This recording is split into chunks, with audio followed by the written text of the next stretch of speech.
할렐루야.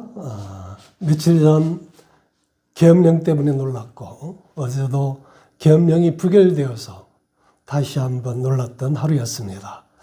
계엄 선포가 해제되었으나 이게 왜 잘못된 것이고 무서운 것이냐 한다면 이것은 나라의 위기가 지속됨으로 인해서 국가의 신용도가 더욱 급격히 떨어지게 되고, 그래서 해외 자본은 계속해서 빠져나갈 것이고 관광객을 비롯해서 해외 자본이 들어오지를 않게 됨으로 인해서 그렇지 않아도 어려운 우리나라의 경제가 자꾸만 더욱 나빠지게 된다는 것이죠.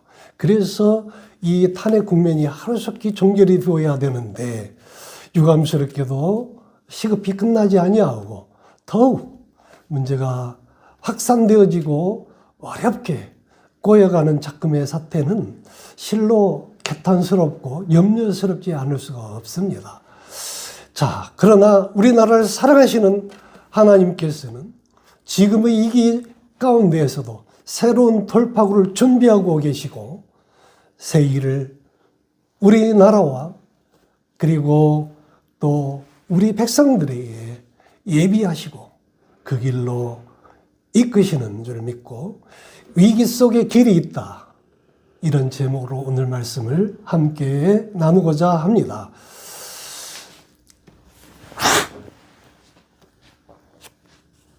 미안합니다. 초가. 자, 그래서 오늘 본문의 말씀은 모든 문제 속에 정답이 있다, 이런 내용으로 함께 말씀을 나누고자 하는데요. 오늘 본문 19절을 보시겠습니다. 자, 본문 말씀에 뭐라고 되어 있나요? 보라, 내가 새 일을 행하리니, 새 일을 말씀하고 계십니다. 자, 그런데 그 새 일이 무엇이냐면 그 19절 후반절에 뭐라고 되어 있어요? 내가 광야의 길을, 사막에 강을 내겠다. 자, 그 새 일은 사막에 강을 내시고 광야에 길을 내시겠다, 이거예요. 자, 사막에 강을 내고 그 험준한 협곡, 100m가 넘는 협곡 낭떠러지가 있고 바위, 돌, 그리고 수많은 해충과 곰, 사자가 있는 그런 광야에 사람이 다니고 양무리와 낙타와 말이 다닐 수 있는 길을 낸다는 것은 정말 결코 쉬운 일이 아닌데, 그러한 어려운 상상을 초월하는 그러한 일들을 하나님이 하시겠다라고 말씀해 주고 있습니다. 그런데 자, 그 새 일은 바로 광야의 길을 내시고 또 사막에 강을 내시는 하나님의 그 새 일은, 자, 오늘 말씀을 통해서 볼 수 있는 것은 세 가지 관점에서 볼 수가 있어요. 첫째는 역사적인 관점에서 볼 수가 있다. 과거의 관점, 시점에서 보면. 그리고 현재의 시점에서 본다면 내 인생의 관점에서 볼 수가 있다. 그리고 또 하나, 미래의 관점에서 볼 수가 있는데, 미래의 관점에서 본다면 그것은 구속사적인 관점, 이렇게 세 가지를 놓고 우리가 하나님이 펼쳐 가시게 될 새 일을 살펴볼 수가 있겠습니다. 자, 그 중에서 오늘은 첫째, 자, 역사적인 관점에서 말하는 새 일은 이스라엘 백성들에게 어떤 의미가 있었을까요? 자, 그것은 이스라엘 백성들이 70년 동안 바벨론 포로로 잡혀가던 그 시기에 이사야를 통해서, 그러니까 바벨론의 포로로 잡혀가기 150년 전 인물이었던 선지자 이사야를 통해서 70년 뒤에는 이제 예루살렘으로, 본국으로 이제 되돌려질 것이다 라고 예언했고, 이러한 이사야의 그 말씀을 예레미야 선지자가 이스라엘 백성들에게 전하고 있습니다. 그래서 이스라엘 백성들로 하여금 이제 포로 생활을 마치고 70년이 다 되어가는 그 즈음에 예루살렘에 돌아가서 무엇을 할 것인가를 준비하게 하는 그러한 역사적인 관점에서의 새 일을 말씀해 주고 계신다. 자, 그런데 역사적인 관점에서 보면 하나님은 반드시 두 가지 방식으로 해결하시는 것을 볼 수가 있어요. 성경 속에 기록되고 있잖아요. 그 두 가지 방식이 뭐냐면 첫째는 말씀이에요. 늘 하나님이 일을 하실 때는 말씀으로 어떻게 할 것인지를 예언해 주거나 또 들려주거나 또 환상을 보여주시거나 자, 이런 방식으로 이끌어 가십니다. 자, 그것이 바로 오늘 이사야를 통해서 예레미야를 통해서 말씀이 이스라엘 백성들에게 전하여졌어요. 자, 그리고 두 번째 방식으로 하나님이 어떻게 이끌어 가시냐면 사람을 통해서예요. 예레미야의 그 예언을 통해서 자, 150년 전에 이사야는 뭐라고 어떤 사람을 통해서 그 일을 이끌어 가신다고 말씀하셨냐면 고레스예요. 고레스라는 사람이 이스라엘 백성들을 예루살렘으로 이끌어가게 될 것이다 라고 예언을 했는데 그 이후 150년이 지나고 또 70년이 채워지던 즈음에 당대 제국이었던 바벨로니아를 무너뜨리고 이웃에 있는 조그만 부족에서 시작했던 그 부족을 통일했던 부족 국가, 그리고 페르시아 이제 왕국을 건설하기 직전에 초대 왕을 맡았던 고레스라는 사람이 이제 바벨로니아에 몰래 침입해서 바벨로니아의 왕을 죽이자 그 당시 모든 통치 구조는 왕이 모든 걸 좌우하는 시대였기 때문에 왕이 죽게 되면 명령 계통이 무너지게 되고 그래서 뿔뿔이 흩어지게 되어 있는 취약점을 가지고 있었어요. 고레스가 그걸 간파한 거죠. 그래서 고레스가 정예 부대를 이끌고 바벨로니아에 몰래 잠입을 해서 왕을 그렇게 해서 살해하고 맙니다. 그래서 바벨로니아의 정권을 붕괴시켜요. 그 당시 바벨로니아는 어떤 제국이었느냐. 오늘날로 말하면 미국과 같은 대단한 제국이었어요. 그런 나라가 이름도 알려져 있지 않은 고레스라는 사람에 의해서 멸망하게 된 거죠. 자, 그렇게 해서 정권을 장악한 고레스는 바벨로니아의 포로 생활을 하고 있는 이스라엘 백성들, 무려 70년 동안 노예 생활을 했죠. 이스라엘 백성들을 예루살렘으로 돌려보내고 그냥 돌려보낸 것이 아니라 그들이 그곳에 가서 무너져 있는 성전을 수축할 수 있도록 필요한 모든 예산과 또 인력을 동원해서 그 일을 하도록 한 겁니다. 그러니까 150년 전 이사야 선지자가 예언했던 일들이 또 그 인물이 그대로 이루어져 가는 것을 볼 수가 있어요. 자, 그래서 하나님의 방식은 반드시 말씀으로 사람을 통해서 이루어져 간다는 것을 역사적 관점에서 증거해 보이고 있고요. 그 다음에 두 번째, 하나님이 행하시는 새 일은 우리의 인생의 관점에서 살펴볼 수가 있습니다. 우리의 인생의 관점이라고 한다면 그 시점은 현재가 되겠죠. 그래서 하나님은 이스라엘 백성들에게만 또 이스라엘 그 나라의 역사 속에서만 새 일을 행하지 않으셨어요. 하나님께서는 우리 모든 인류에게, 우리 모든 백성들에게 하나님께서 어제 오늘뿐만 아니라 영원히 앞으로도 살아계셔서 역사하시는 하나님께서 우리의 역사, 우리의 인생 가운데 함께 하셔서 광야의 길을 내시고 또 사막의 강을 내어 주시는 분이심을 우리가 볼 수가 있습니다. 자, 그래서 인생 가운데 인생 관점에서 새 일을 행하시는 하나님의 그 역사하심은 여러 성경의 인물들 중에서 우시야라는 왕을 통해서 증거해 주고 있는데, 우시아라는 왕은 유대 왕국의 10번째 왕이에요. 그리고 이 우시아는 선친이었던 왕이 통치한 지 6, 7년 만에 서거를 해요. 그래서 어린 16살 먹은 우시아가 왕위에 오르게 됩니다. 자, 그 당시 유다 왕국은 북이스라엘과 대립 관계에 있었고 또 작은 나라에 불과했어요.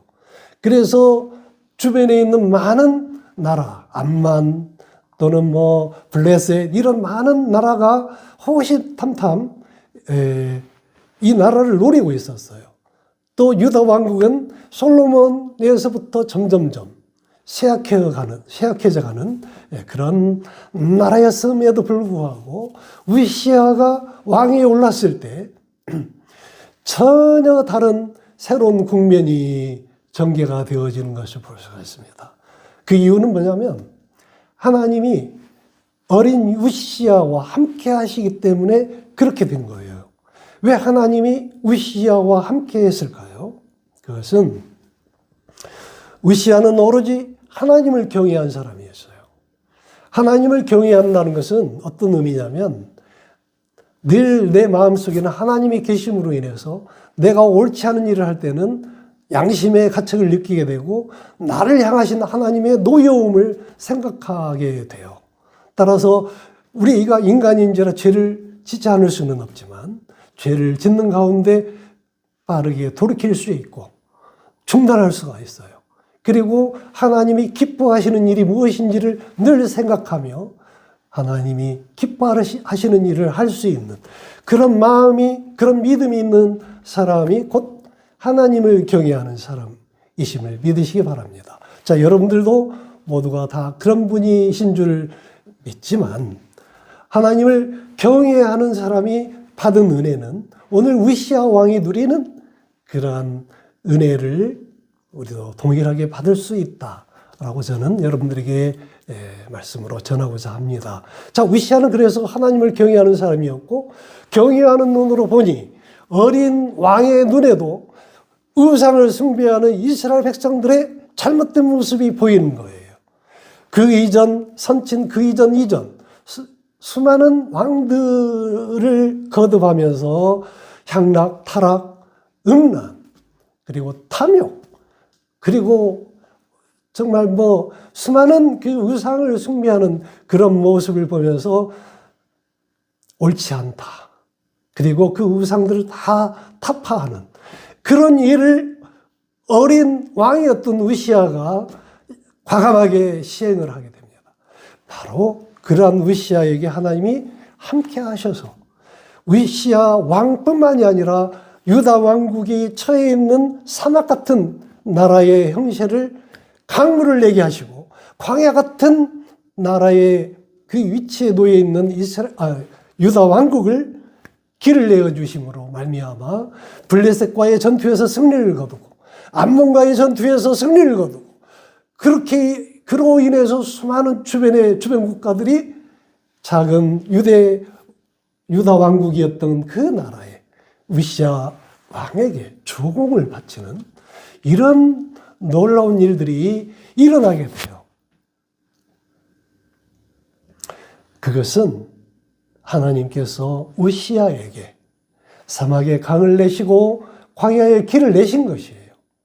우리의 인생 가운데에도 하나님께서 길을 내어주시고 또 우리의 인생의 사막과 같은 그런 삶 가운데에서 강을 내시는 하나님의 새 일을 우리 또한 경험할 수 있기를 주님의 이름으로 축원하고 그러한 여러분이 되어지시고 제가 되고 우리 교회가 되어지시기를 예수님의 이름으로 축복합니다.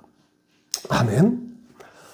자, 하나님의 길을 내시고 강을 만들어주신 모든 문제의 공통점에는 그 공통점이 있는데 그 공통점은 무엇이냐면 그것은 심각한 문제가 있었다는 거예요.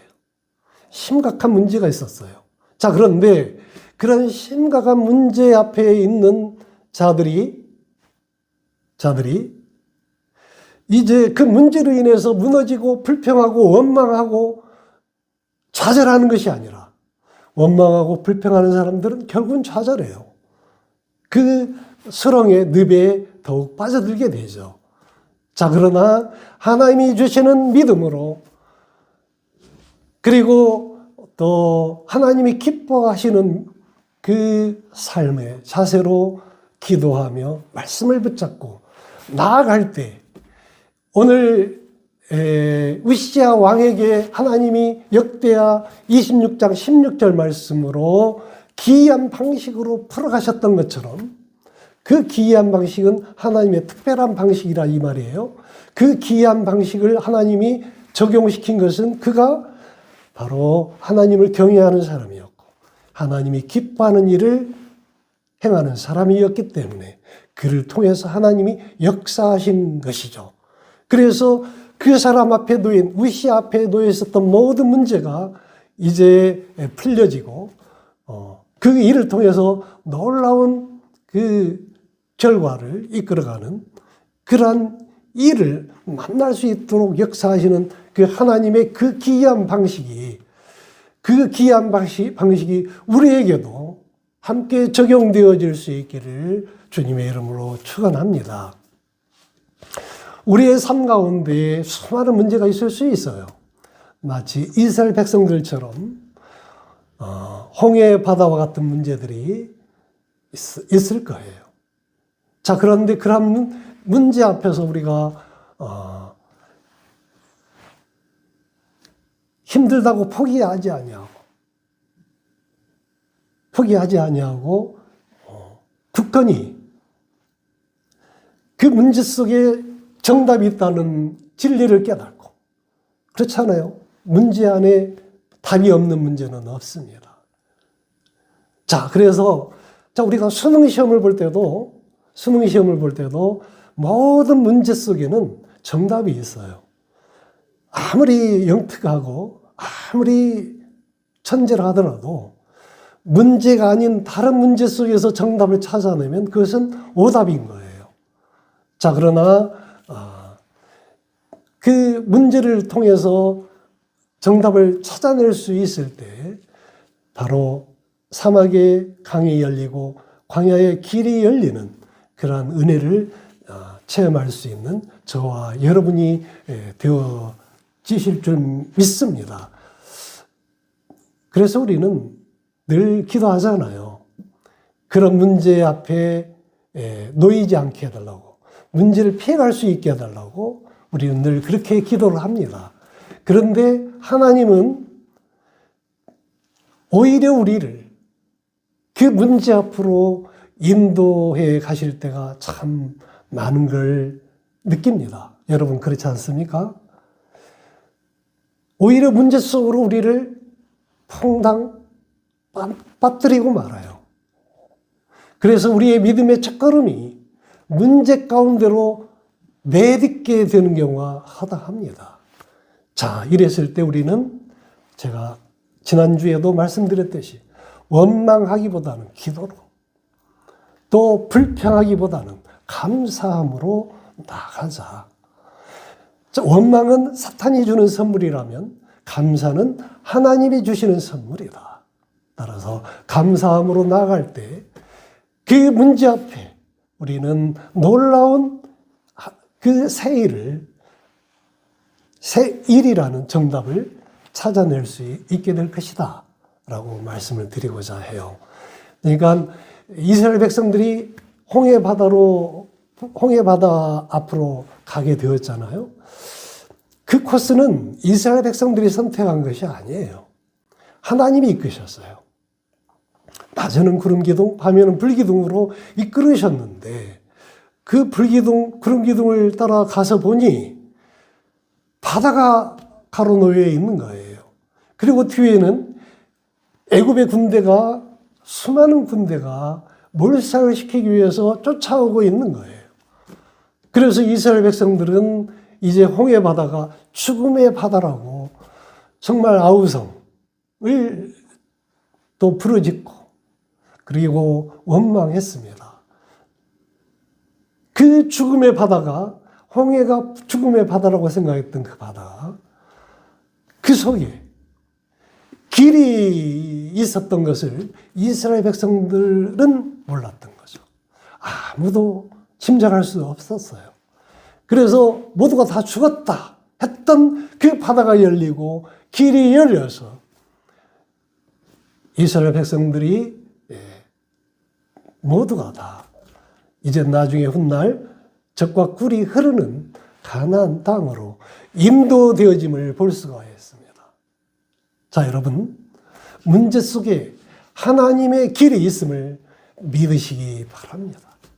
진퇴양난, 사면초가의 상황이 오히려 하나님의 능력을 경험하게 되는 놀라운 비밀의 문임을 믿으시기 바랍니다. 믿음이라는 것은 이해되지 않아도 하나님을 신뢰하며 말씀에 순종하며 그 문제 한가운데로 나가는 것이라 저는 믿습니다. 다윗이 그랬잖아요. 다윗이 골리앗을 만났기 때문에, 그리고 장대한 3m에 가까운 그런 골리앗이 이제 쳐들어올 때 그 목숨을 위협하는 어마무시한 문제 앞에 다윗은 물러서지 아니하고 오히려 당당하게 나아가서 그 골리앗과 맞서 싸워서 골리앗을 죽이는, 자, 그러한 것을 통하여서 다윗은 위대한 용장이 될 수 있었고 백성들로부터 만만이라는 칭송을 받았고 그런 지도자가 되었잖아요. 결국 이스라엘 왕이 되었던 거예요. 만약에 다윗에게 골리앗이라는 문제가 없었다면 다윗은 아마 베들레헴의 평범한 목동에 불과했을 것이라 생각이 되어져. 결국 골리앗이라는 만남은, 골리앗이라는 문제는 다윗에게는 새로운 최고의 터닝 포인트였던 것이에요. 바울도 마찬가지입니다. 바울이 유리굴라라는 광풍을 만났기 때문에 풍랑을 잠잠케 하는 하나님을 만날 수 있었던 것이고, 그리고 나서 그 배에 타고 있었던 270명의 사람들에게 죄수의 신분으로 압송되던 바울이었음에도 불구하고 그들 모두를 구해줄 수 있는 구원의 소망의 중심 인물로 자리 잡을 수 있었던 거예요. 요셉도 여러분들 다 아시죠? 요셉이 결국은 누명을 쓰고 감옥에 던져졌지만 그 감옥으로 인하여, 감옥이라는 큰 문제로 인하여 요셉은 결국은 애굽의 총리로 쓰임을 받게 됐고, 다니엘도 사자굴이라는 어마무시한 문제 앞에 던져지게 되었지만 사자굴이라는 그 문제가 터닝 포인트가 되어서 다윗의 나이, 다니엘이 무려 60여 년 가까운 정말 오래오랜 기간 동안 바벨론의 총리로 쓰임을 받는 놀라운 그런 은혜를 받아 누리게 되는 것이죠. 자, 그래서 역사를 보면, 또 우리 인생을 통해서 보면 다 이게 과거와 현재의 그 모든 삶 가운데 성경을 통해서 살펴보면 믿음은 혀로 내뱉는 말에 있는 것이 아니라 말씀 가운데 있고, 그 말씀은 문제의 현장 속에서 찾을 수 있다는 것을 우리는 볼 수가 있습니다. 성경이 그렇게 우리에게 역사해 주고 계시잖아요. 그래서 우리가 겪고 있는 현장은 어떤 현장인가? 어떤 고난의 현장인가? 우리에게 평안은 잠깐이고 고난과 문제는 수없이 반복되어져 우리에게 다가오게 되어 있어요. 그게 우리의 인생입니다. 그러한 가운데 우리는 언제나 그 고난 가운데, 문제 가운데 답을 찾아낼 수 있는 그런 저와 여러분이 되어질 수 있기를 주님의 이름으로 축원합니다.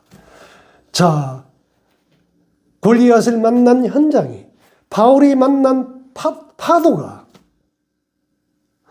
바로 기적의 현장이 되었듯이 여러분이 만나고 있는 지금의 고난은 여러분을 쓰러뜨리기 위해서 여러분들에게 덤벼들고 있는, 닥쳐오는 그 모든 위기는, 또 이 나라에 닥치고 있는 계엄 정국은, 탄핵 정국은 오히려 새로운 비전과 새로운 길을 열어가시는 하나님의 섭리가 역사하는, 그래서 하나님께서 우리의 삶 가운데 놀라운 일을 펼쳐가시는 그러한 은혜를 받아 누리는 삶의 현장이 되어질 것이라 저는 믿어 의심치 않습니다.